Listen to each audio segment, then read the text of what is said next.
मार्च 1 तारीख। हमारे प्रतिदिन की रोटी मिनिस्ट्रीज की ओर से आप सभी को नमस्कार। आज के हमारे संदेश का शीर्षक है, जिस तरह परमेश्वर हमारी सहायता करता है वैसे बोलना, और इसे लिखा है कर्स्टन होमबर्ग ने। आज के मनन के लिए पवित्र शास्त्र का भाग है यहेजकेल 1 अध्याय 22 से लेके 28 आयत तक, जहाँ पर कुछ यूं लिखा है। जीवधारियों के सिरों के ऊपर आकाश मंडल सा कुछ था, जो बर्फ के समान भयानक रीति से चमकता था, और वो उनके सिरों के ऊपर फैला हुआ था। आकाश मंडल के नीचे उनके पंख एक दूसरे की ओर सीधे फैले हुए थे, और हर एक जीवधारी के 2-2 और पंख थे, जिनसे उनके शरीर ढपे हुए थे। उनके चलते समय उनके पंखों की फड़फड़ाहट की आहट मुझे बहुत से जल या सर्वशक्तिमान की वाणी या सेना के हलचल की सी सुनाई पड़ती थी। और जब वे खड़े होते थे तब अपने पंख लटका लेते थे। फिर उनके सिरों के ऊपर जो आकाश मंडल था, उसके ऊपर से एक शब्द सुनाई पड़ता था, और जब वे खड़े होते थे तब अपने पंख लटका लेते थे। जो आकाश मंडल की उनके सिरों के ऊपर था, उसके ऊपर मानो कुछ नीलम का बना हुआ सिंहासन था। इस सिंहासन के ऊपर मनुष्य के समान कोई दिखाई देता था। उसकी कमर से लेकर ऊपर की ओर मुझे मानो झलकाया हुआ पीतल सा दिखाई पड़ा, और उसके भीतर और चारों ओर आग सी दिखाई पड़ती थी। फिर उस मनुष्य की कमर से लेकर नीचे की ओर भी मुझे कुछ आग सी दिखाई पड़ती थी, और उसके चारों ओर प्रकाश था। जैसे वर्षा के दिन बादल में धनुष दिखाई पड़ता है, वैसे ही चारों ओर का प्रकाश दिखाई देता था। यहोवा के तेज का रूप ऐसा ही था। उसे देखकर मैं मुंह के बल गिरा।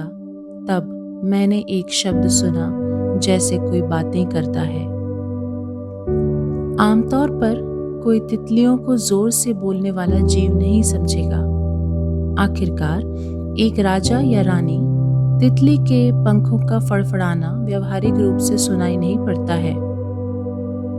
लेकिन मैक्सिकन वर्षावन में, जहां उनमें से कई अपना छोटा जीवन शुरू करते हैं, उनकी सामूहिक फड़फड़ाहट आश्चर्यजनक रूप से तेज होती है। जब लाखों राजा या रानी तितलियां एक ही समय में अपने पंख फड़फड़ाते हैं, तो ये एक तेज झरने की तरह लगता है। यही वर्णन तब होता है जब 4 बहुत अलग पंख वाले जीव यहेजकेल के दर्शन में दिखाई देते हैं। यद्यपि वे तितलियों की संख्या से कम थे, वो उनके फड़फड़ाते पंखों की ध्वनि की तुलना बहुत से तेज जल की गर्जना से करता है। जब प्राणी शांत खड़े रहे और अपने पंख नीचे कर लिए, तो यहेजकेल ने परमेश्वर की आवाज सुनी, जो उसे परमेश्वर के वचन सुनाने के लिए बुला रही थी। पुराने नियम के अन्य भविष्यद्वक्ताओं की तरह यहेजकेल को परमेश्वर के लोगों से सच बोलने का कार्य सौंपा गया था। आज परमेश्वर हम सभी से अपने जीवन में उसके अच्छे कार्यों की सच्चाई को उन लोगों के साथ साझा करने के लिए कहता है, जिन्हें वो हमारे आसपास रखता है। कभी कभी हमसे एक सीधा सवाल पूछा जाएगा, साझा करने का निमंत्रण जो झरने की तरह ऊंचे स्वर वाला होता है। अन्य समय में निमंत्रण मंद आवाज की तरह हो सकता है, जैसे किसी अनकही आवश्यकता को देखना।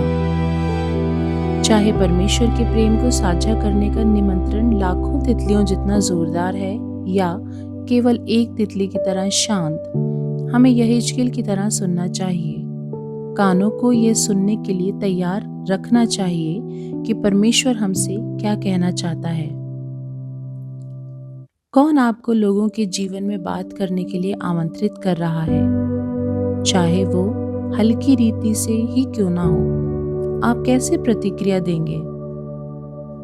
पिता, मुझे आपके बारे में साझा करने के लिए आमंत्रित के लिए मैं आपका धन्यवाद करता हूँ।